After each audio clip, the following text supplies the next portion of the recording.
хамгийн том хагарал юу байсан бэ гэхээр хослуулсан хүн хослуулаагүй хүн гэсэн хагарал байсан гэсэн тийм үү? Анхны чуулганы үед. Тэгэхээр энэ хагарал тун хэцүү байдаг байсан. Харин Есүс Христэд дамжуулан энэ зүйл бол нурсан юм аа гэдэг зүйлийг бид ярьсан тийм. Тэгээд 47 хоног бид харахтаа чуулган дотор юу байж болохгүй маа? Хагарал ямар үзэл? Ямар үзэл? Ялгуурлах үзэл байж болохгүй маа гэсэн. Бид хятад хүн ч гэсэн бидний дунд цуглаан суусан ч асуудалгүйгээр Христ итгэсэн итгэлээ илэрхийлж чаддаг байх ёстой гэж ярьсан шүү дээ. За өнөөдөр бүгдээрээ харах гэж байгаа зүйл нь яг энэ үйл явдал юм байна. Чуулган ямар нэгэн ялгуурлах үзэл байх ёсгүй маа гэдгийг өөрчлөлт бид харна гэсэн утгатай юм байна. Нэг хэцүү бол биш хаа. За 18 дугаар ишлэгийг бүгдээ дахин нэг харагдах юм. За 18:3. Тиймээс аль нь нэг сүнсэнд Христээр дамжин эцэг өөд очих замтай болжээ. Амен.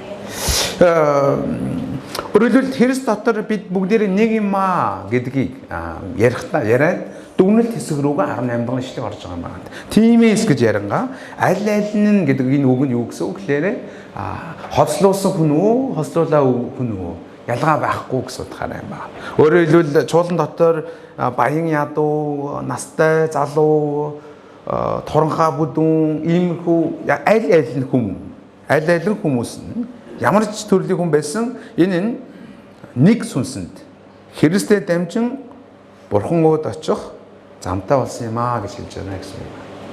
Тэгэхээр энэ үгийг ойлгох үүднээс бид юу гэж харж болох вэ гэхээр Бурхан эцэг өөд очих ганцхан зам байгаа нь Есүс юм аа. Бид Есүс Христ итгэх үед Бурхан бидэнд юу өгдөг? Ариун сүнсийг өгдөг бөгөөд бид эцэг өөд очт юм аа. Энэ Солонгосоор заавал харах хэрэг байгаа ч юм уу? За бичсэн юм уу яахан. Тэгэхээр өөрөөр хэлбэл Бурхан эцэг өөд очихыг хүсэж байгаа хүн байгаа бол Бурхан эцэгтэй уулзах хүсэж байгаа хүн байгаа бол зайлшгүй Есүс Христээр дамжина гэдэг энэ үг бидэнд харуулж байгаа юм аа. Есүс Христ дамжихгүйгээр өөр нэгэн алдартай багш, сургууль хүмүүжүүлэгч, гүн ухаантан лекторээр дамжих боломжгүй маа гэж. Зөвхөн Есүс Христээр дамжин Бурхан эцэгт очих ёстой бөгөөд Бурхан эцэгт би Есүс Христээр дамжаад очиж ийна гэдгийг юу бидэнд харуулж өгдөг вэ гэхээр сүнс гэж хэлж байгаа. Ариун сүнс юм аа гэж хэлж байгаа. Тэгэхээр бид Есүс Христ итгэж ариун сүнсийг хүлээн авах үедээ Бурхан өөд очиж байгаа маа гэсэн юм байна. Ямар ч хүн байсан яг л ийм зам байх болно гэсэн утгатай байна. Итгэсэй гэж хэлж байна. Тийм энэгээр дамжуулан Илч Паул юу илэрхийлж байна вэ гэхээр одоо бол холзлуулсан хүн гэж, холзлуулаагүй хүн гэж, өөрөөр юудай хүн гэж, харь хүн гэж ярих цаггүй болсон. Бурхан өөд очихын тулд Есүс Христ итгэхэд ариун сүнсийг хүлээн авсан бол Бурхан өөд очих учраас өөр яриа байхгүй маа. Тэр талаар хэлж байна гэсэн утгатай юм байна. Тиймээс өнөөдөр бидний манай сүм чуулганд тийм үү бидний итгэлийн анхан дүүс дотор Есүс Христэд итгэж Бурханы ариун сүнсийг авсан хүн мөн л бол бид ч гэсэн адилхан Бурхан өөд явах замтай хүн гэдэг өнцгөөс хүлээн авна гэсэн юм байна. Гэхдээ ийм хүмүүс байгаа. Есүс Христийн хожим үгийн гэгээтнүүдийн сүм гэж байна. Ингээд сонсох юм бол хүмүүс эн чи яг гоё Есүсийн сүм юм байна да гэж. Зарим нэг хүмүүс тантай уулзаад би Есүст итгэдэг штэ, Есүсийг мэднэ гэж ярина. Тэгвэл бол та эн чинь хоёулаа итгэл нэг юм байна гэж ярьж болохгүй юм аа. Бурхан өөд очих зам Есүсээр дамжих бөгөөд харин Есүс Христ итгэсэн итгэл маань өөрөөр байх боломжтой юм байна.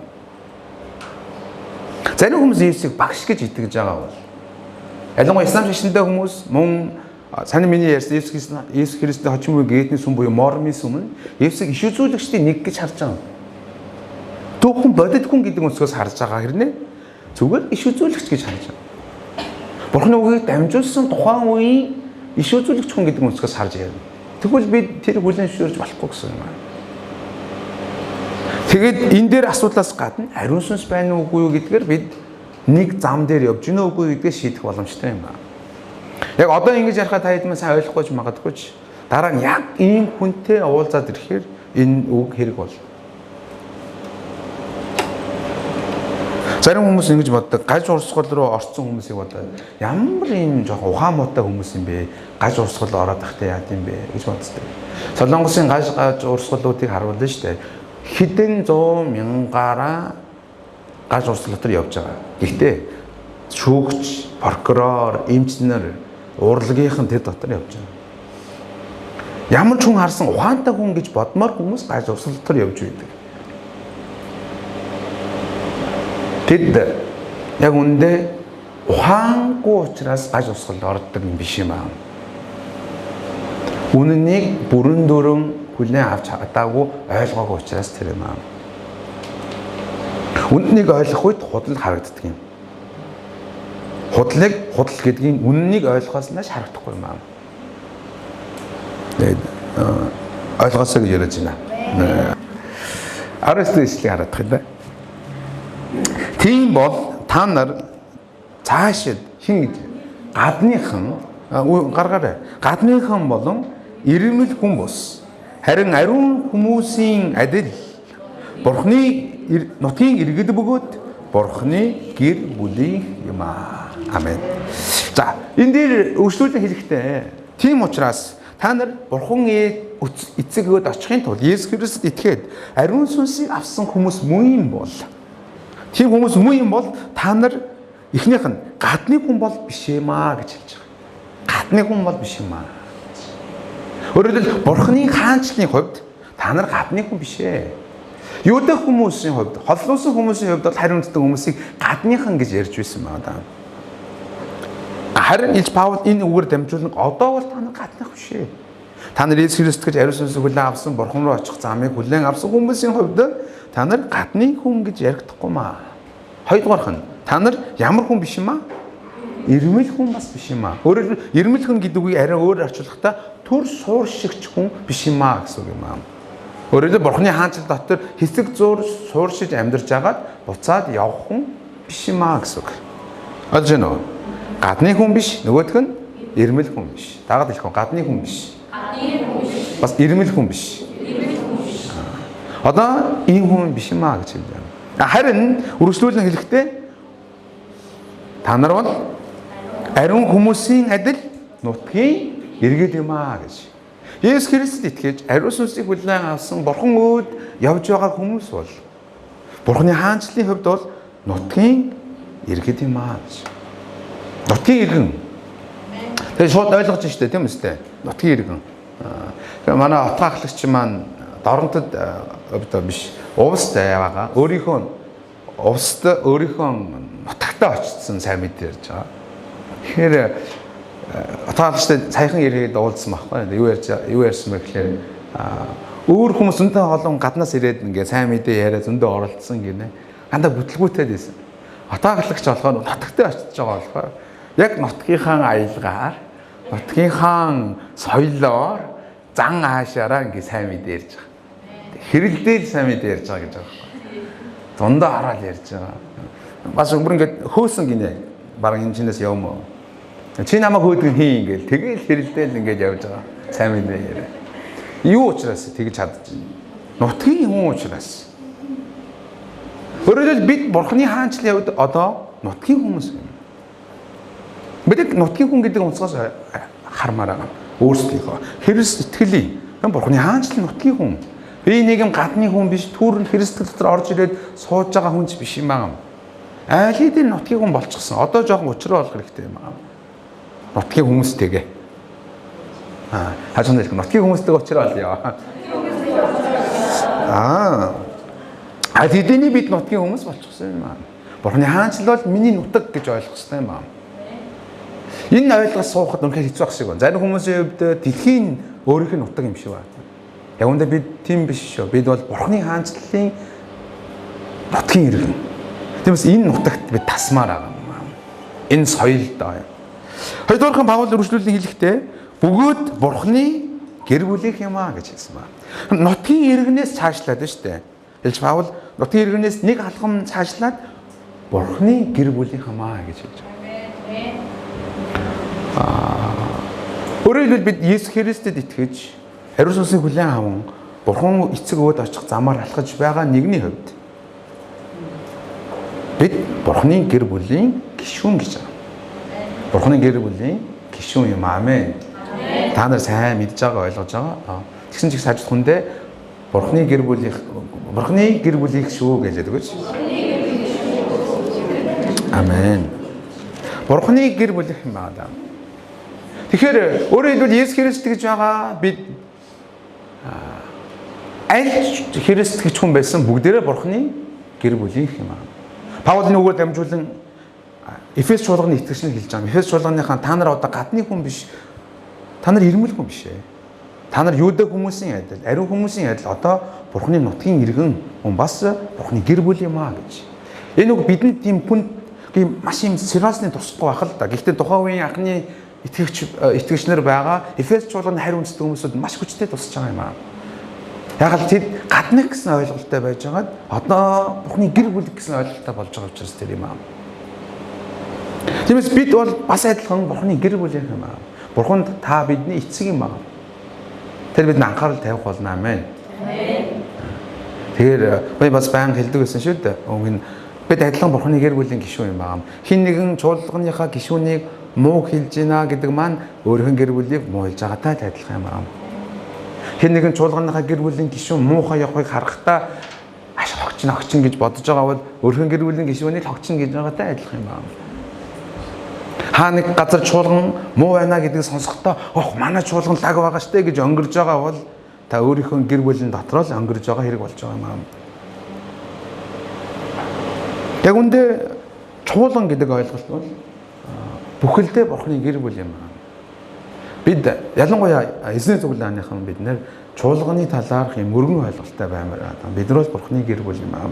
Хаа газар очисон тэр чуулганыхаа хүмүүстэй манай юуны гэр бүлийнхэн гэсэн өнцгөөс хараад олон газар явдаг, олон хүмүүстэй эв түнчэнд харьцаж чаддаг хүмүүс байгаасаа гэж ярьж байна. Тэр Бурхны гэр бүл учраас Бурхан гэр бүлдээ юу тавина? Анхаарал тавих бол. Бурхан гэр бүлдээ угаасаа л анхаарал тавьсаар ирсэн. Цаашдаа ч тавих болно. Та итгэж байна уу? Та итгэж байгаа юу? Бити мартаарай. Бурхан гэр бүлдээ анхаарал тавьдаг юм аа шүү. Заримдаа тэнгэр нурцсан юм шиг санагддаг үе байгааж тэнгэрийн дээр Бурхан байгаа гэдгийг мартаж болохгүй. Тэр Бурхан буцаагаад тэнгэрийг татах эрх мэдэлтэй нэгэн шүү дээ. Тиймээс Бурхан гэр бүлд анхаарал тавина гэдэг бид мартаа. Үргэлжлэн Паул арай илүү гүн дахин хэлж өгч байгаа юм аа. Энэ сонирхолтой илэрхийлэл байгаа. 20 дугаар эшлээс хардаа та нар элчнэр болон иш үзүүлэгчдийн суурин дээр босгогдож байгаа бөгөөд Христ Есүс өөрөө булангийн чулуун ажээ. Түүний дотор бүх барилга холбогдсон эзний доторх ариун сүм болохоор өсөж байна. Амен. Өрсөлдөн Паул хэлж байгаа нэг үг нь за бидний мартаа дахин тавтаад хай. Та нар бол нутгийн юу гэсэн? Иргэд гэсэн. Дараа нь Бурхны гэр бүлийнх гэсэн. Одоо өрсөлдөн Паул дахин нэг алхан гүнзгийрж хэлж байгаа. Та нар бол Бурхны ариун сүм юм аа гэж хэлж байна. Энэ нь юу яаж юу нэхлээр Бурхантай улам илүү ойртож байгаа буюу Бурхан миний амьдралд улам илүү гүн орж байгаа илэрхийлэлээр бидэнд харуулж өгч байгаа юм аа. Та нар Бурхны ариун сүм болохоор өсөж байна гэж хэлж байна. Нэг басны өнөөдөр Христ гिचнэр бид нар байна. Чуулган өөрөө Бурхны орчдог газар буюу ариун сүм болон өсөж босгогдож байгаа барилгатай адилхан юм аа гэж хэлж байна. Бурхан улам илүү ойрцоор хагаад сүүлдээ бидний дотор орчдог болсон юм аа гэсэн юм байна. Бурхан бидний дотор оршиж байгаа бид Бурханы ариун сүм юм бол бид яахааргүй Бурханы гэр бүлийнх гэсэн үг нутгийн иргэн гэсэн үг шүү дээ. Энийг улам илүү ойлгосоо гэж ярьж байна. Гэтэ Паул ариун сүм болохоор өсөж байгаа энэ процессыг арай өөрөөр тайлбарлахдаа 20 дугаар эшлэл харуул та нар иш үзүүлэгчнэр болон элчнэр бол иш үзүүлэгчийн суурин дээр босгогдож байна гэж хэлж байгаа. Өөрөөр тухайн үед эзний сайн мэдээг ярьж ирсэн хүмүүс бол элчнэр болон иш үзүүлэгчнэр байгаа. Элчнэр болон иш үзүүлэгчнэр байнга Христийн сургаалыг зааж байсан ба. Өнөөдөр шиг ийм Библи байгаад хувь хүн өөрөө уншаад, судлаад, нэг хийгээд явах боломжгүй байсан. Тухайн үед Бурхны үгийг хинээс сурдаг байсан мэхлээр илч гэгдэж исэн хүмүүс байсан. Мөн бас иш үзүүлж гэгдэж исэн хүмүүсээс сурж байсан. Тэдгэр хүмүүс зааж, тэдгэр хүмүүс суурийг тавьж байсан ба. Гэтэ энэ дээр илэрхийлсэн үг хардаа суурин дээр босгодож байгаа бөгөөд энэ суурины булангийн чулуун нь Есүс Христ өөрөө юм аа гэж хэлж байна гэсэн. Тухайн үед элчнэр, иш үзүүлэгчнэр суурийг анхны чуулганы өөрөөр эзний сүмийн суурийг тавьж байсан чи. Энэ суур бол юун дээр үнзүүр баригдаж байсан гинэ? Есүс Христ дээр юм аа. Булангийн тулгуур чулуун дээр барилга баригддаг юм аа. Одоогоор ярил хундаам гэж хэлж болно тийм үү? Хундаамаа ухаа зүтгэдэг шүү дээ. Тэгээд тухайн үед бол булангийн маш том юм чулуу тавиад тэрэн дээрээс ингээд барилгууд дээшээ босдог байсан юм даа. Одоогоор гэх юм бол хундаам нь бол Есүс Христ юм аа гэж хэлж байна. Хэрвээ барилгаар буюу сүмээр зөөрлөн ярил. Ижээс миний чухал зүйлийг харж болох нь чуулган бол Есүс Христ дээр зөвхөн төвлөрдөг газар юм аа. Есүс Христтэй чуулганы цуглах шалтгаан, явах шалтгаан, магтах шалтгаан, залбирах шалтгаан болж идэг юм аа. Хэрвээ чуулганаас Есүс Христийг хасвал тэр чуулган биш болж хувирна гэсэн. Учир нь булангийн тулгуур чулуугийн барилга байна гэсэн юм аа. Тиймээс бид Есүс Христийг улам илүү гүн барих шаардлагатай байдаг юм аа. Бидэнд одоогоор бидэнд суурийг барьж өгч байгаа хүн бол тухайн үеийн элч үзүүлэгч нар биш шүү дээ. Одоогоор бол ахлагч нар, пасторууд, бүлийн удирдагч нар бидний суурийг барьж өгч байгаа. Гэхдээ бид нар мартаа тэдгээр хүмүүс чухал биш. Тэдгээр хүмүүсээр дамжин миний амьдралд орж ирж байгаа Есүс Христ өөрөө чухал юм аа биш. Заримдаа хүмүүс ингээд удирдагч нар хүмүүст анхаарал тавихлаар ингээд нөгөө чуулган нэрээр яаж чин залбирлын сэдв юу нэ анхаарал тавихаар яг тэр хүнтэйгээ ингээд зурлаад байдаг. Яг өөрийг нь халамжилж байгаа хүнтэйгээ. Тэгээд халамжилж байгаа хүн цуглаанд ирвэл ирдэг, ирэхэ болчвол болчдөг. Тэр нь чуулганаас явцсан өөр тийшээ нүүцсэн бол дагаад болчдөг тохиол гардаг. Энэ нь яг үндэ Есүс Христийг бүрэн дүрэн олж хараагүй байна гэсэн юм байна. Бид ч гэсэн хэн нэгэн хүнд суур тавьж байгаа бол Есүс Христийг хамгийн түрүүнд тавих хэрэгтэй юм аа. Надаас бүл хамааран тэр хүн Есүс Христээр суйрлагдсан өсөх ёстой гэсэн. Тийм байна гэдэг хичнээн гоё. Тэгж байгуулагддаг, барьдаг хүмүүс байгаас гэж яриад байна. Тэгэхээр Паул баригдаж байгаа бөгөөд 21 дэвшлэлд түүний дотор барилга бүр эзэн доторх ариун сүм болон өсөж байна гэж. Яг барьж байгаа хүн хин гинэ? Чинэр болон иш үзүүлэгч нар. Булангийн чулуун бол Есүс Христ өөрөө. Тэгэхээр бид дээр нь биднийг барьж байгаа болохоор бид байгуулагдаж байгаа. Бид юу болохоор байгуулагдаж байна гинэ?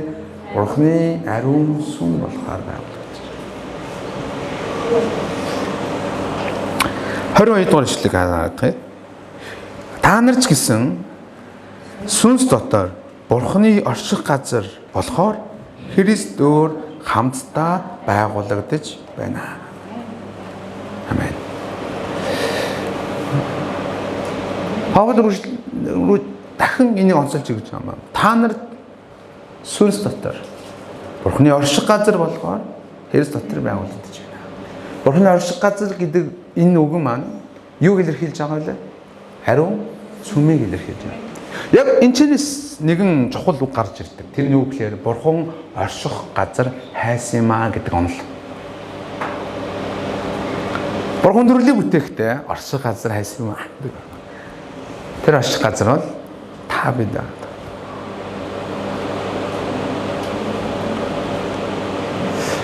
Сонин биш үү жоо. Бид Бурхны ариун сүм. Бид Бурхны орших газар. Өөрөлдвөл бид 1-р бүлгийнхаа 23 дахь эшлэлээр нэг юм үгийг уншсан байгаа. Чуулган түүний бие бөгөөд тухайлбал бүхний дотор бүгдийг дүүргчдийн дүүрэл мөн гэдэг үг. Харах гаралт хэмжээ 23 дээр. Чуулганыг хэлэхдээ бүхнийг дүүргэж байгаа тэр нэгний дүүрэл юм аа гэж хэлсэн нь бүх дэлхийг захирамж байгаа Бурхны оршдог газар гэдэг утгаа илэрхийлж байгаа. Тэгэхээр ямар асуулт гарч ирэх вэ гэхээр хүмүүс Бурхан хаана байна аа? Бурхан хаана байна гэж хэлэх үед бид юу гэж хариулж чадах ёстой вэ гэхээр манайд ирээд үзээрэй. Манай чуулганд ирээд үзээрэй. Чуулган бол Бурханы оршдог газар юм аа. Өөрөөр Бурхан оршдог газар хүмүүс яаж амьдардаг, хоорондоо яаж харилцдаг, ямар алсын хараатаа явдаг, ямар үн цэнтэй явдаг, ямар зүйлээс хол явж, ямар зүйлтэй ойр явдаг гэдэг зүйлийг бид харуулдаг юм байна. Ойлгож байна уу, тийм үү? Өөрөөр бүтээгч Бурханы харж болох газар, түүний оршиж байгаа ариун сүм бүхий чуулган юм байна. Гэтэ Бурханы орших газар болохоор Христ дотор хамтдаа байгуулагдаж байна гэдэг энэ үг нь юу харуулдаг вэ гэхээр хараахан байгуулагдаж дуусаагүй байна гэсэн үг. Тэгээс газрын чуулганы Бурханы оршиж байгаа хэмжээ харьцсан адилгүй байдаг юм байна. Ойлгох нь. Хэдүүлээ хушаалд очивол хушаал маань ингэж сугалж эхэлж байгаа. Тэнд Бурхан оршин байна уу гэхвэл байгаа л да. Гэхдээ яг чуулганы зүгээс оршин байна уу? Харъя гэхлээр нэг харуулах нь жоохон бага байгаа. Ягаад гэхээр хүмүүс маань хараахан Христ дотор хүчтэй байгуулагдаагүй учраас. Та хүн Америк руу очиод Америк яг цэвэр урсгалын зөв явж байгаа чуулганд очиод үзэх юм бол амма Солонгос очиод үзэх юм бол тэнд бол Бурханыг шууд харахад ойрхон да. Бараг шууд нүдээр харах нь олдгол харагдах болно. Шалтгаан ойлгож байна. Тэнд Христэл орж ирээ хэдэн зуун жил өнгөрсөн байна. Тэгэд хангалттай хэмжээгээр Христ дотор байгуулагдаж байгаа. Бурханыг оршин байгааг харуулахад төхөн байна. Харин өнөөдөр бидний Бурханыг хэр харуулж байгаа юм аа? Бурхан бидний донд хэр харагдаж байна? Тэр хорлогчийн гэрчлэлийг сонсвол кемптер бол гайгүй харагдсан юм шиг байна шүү дээ. Ойлгож байна тий? Ямар ч юм гайгүй ихлэн ингээ харуулад байна. Гэтэ Христэл буюу Бурхан бидний дотор оршиж байгаа энэ оршил аль болох бүх талбар руу ормоор байна. Уучлаарай би тань жоох хэцүү гэж магадгүй. Гэхдээ таны гэр бүл лөө Бурханыг бас бид оруулна. Бурхан маань миний гэр бүлөө битээ ороо байж л да. Би гэр бүлдээ одоогоор жоох яг гоё зэрлэгээрээ одоохондоо явчихмаар байна. Би гэр бүлдээ Бурханыг оруулмаар. Бурхан орвол манай гэр бүл яах бол тэмээслээ. Цаашаа зарим хүмүүс карьерийнхаа хувьд Бурхан маань байж та жоохон төрүүлж биглээ карьерээ жоохон босгоод байгаа юм. Тэ дараа нь зарим хүмүүсийн хувьд нь амьдралын зорилгынхаа хувьд, зарим хувьд нь санхүүгийнхаа хувьд хүн тусч гэнэ. Санхүүгийнхаа хувьд нь санхүү дээр Бурханыг оруулмаар. Санхүү дээр Бурханыг оруулна гэдэг чи юу гэсэн үг вэ? Энэ санхүүг Бурханы хүслийн дагуу зарцуулна гэсэн үг. Тэгэхээр Бурхан таныг 99% нь өргөлд өгөөд 1%-аар амьдрал гэж хэлэхгүй шүү дээ. Айлтгүй. Бурхан таны амьдралд орж ирнэ гэдэг бол тэр хамгийн сайн зам таныг удирдана л гэсэн үг юм шүү дээ.